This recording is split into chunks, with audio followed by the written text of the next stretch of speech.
are now closed. All three airports now closed. All airports are closed. On the phone, we also have Lori Stokes, my tag team partner. Lori, why don't you give me a break right here and bring us up to date with anything that you might know, and I'll be down there in a moment. All right, to reiterate, Steve, and also to just recap and to add some more information, as we've heard some witness accounts, as this happened at 8:45, one eyewitness saying that they noticed that they saw one plane that was listing back and forth from wingtip to wingtip shortly before it apparently did crash into the north side of building number 1.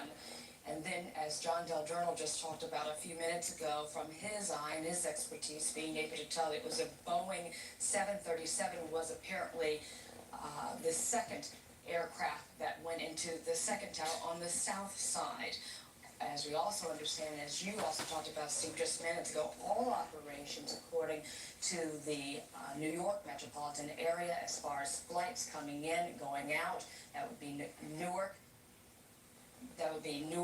LaGuardia, as well as Kennedy. All of the operations have been suspended thus far. Of course, that would be natural, seeing as what has just happened in within the last hour or so. Jim Dolan, of course, with us here in the studio as Steve Barson makes his way down.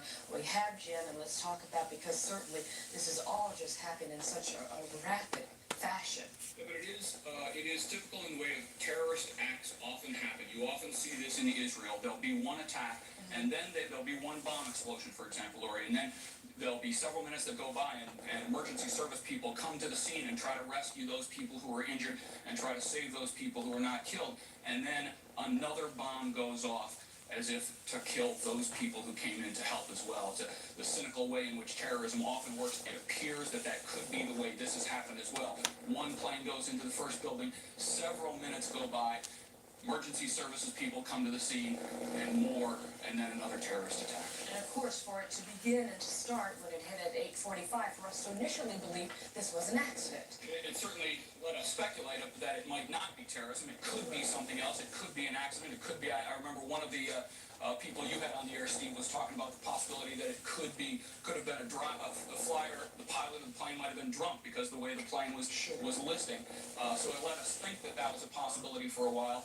When the second plane hit, didn't seem to be any question left. This was a planned, well-planned out terrorist attack, and that, of course, is what the FBI and the feds are confirming for us now. So Jim, we were just talking upstairs, and Lori, I know that you covered all these as well, probably more so than I.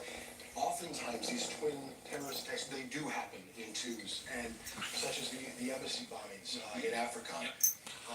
That's certainly looking like that's the way it was. And in that particular case, that was designed, two explosions at nearly the very same time, was designed to get the message out. It wasn't an accident. It wasn't isolated. We have our fingers everywhere. We can control your destiny, and we will make an impact. And that is what they were trying to get across in the twin embassy attacks. And we'll have to wait and see what the message was supposed to be here. But let me just point out, and this was also the case in the original World Trade Center explosion, many people see those twin towers as an example across the world, around the world, as an example of American capitalism, as an example of American might and power. They are a very strong and very vulnerable symbol to the rest of the world and to the United States, and that could be why they were targeted this time. Great points. And you have to look how meticulously this appears to have taken place as well. It really does. When the World Trade, and this is one of those things, and we're looking again at the second explosion right there on tape on the south side. During the World Trade Center trial, it came out that the buildings were originally designed to withstand the full impact of a 727 aircraft. They were designed to continue to stand if a 727 crashed into it, because the 727 was the largest plane in the air at that time. So this was well planned out. These were large aircrafts. It was not a mistake. And just think about how expensive this operation was. Very few terrorist organizations could afford that. Immediately, and not to speculate, but immediately Osama bin Laden has got the money to do something like that. But you automatically think, I would imagine, asking both of you the question, there are very few countries that plan suicide attacks. They may have other forms of terrorism. Suicide attacks would certainly send intelligence to certain parts of the country if they didn't have it already. Osama bin Laden, of course, is the former Afghan freedom fighter, a billionaire by all accounts, who is maybe number one on America's list of terrorism exporters. They believe He was involved in the attack on the American vessel in the Middle East several months ago, and the embassy attacks as well. And yeah, he springs immediately to mind. We have also, let's go back to John Del Journal. John, you're still obviously having to keep your distance, but bring us up to date. John, are you there? John is, Certainly been here. he's taken our signal that we're telling me off the radio.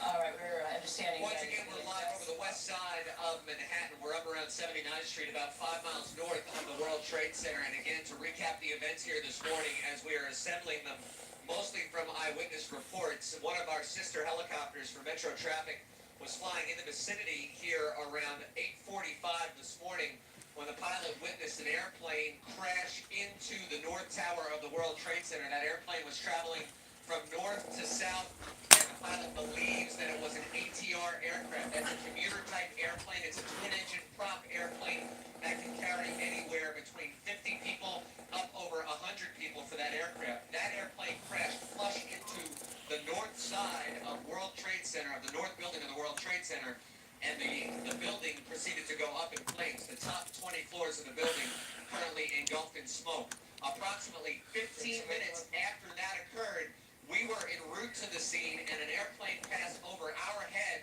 from south to north. And this was a Boeing 737 aircraft that crashed flush into the south side of the south building. So we have two airplanes. I'm gonna play some GTA now, because this is too... The north building was... I'm done, let's play some GTA.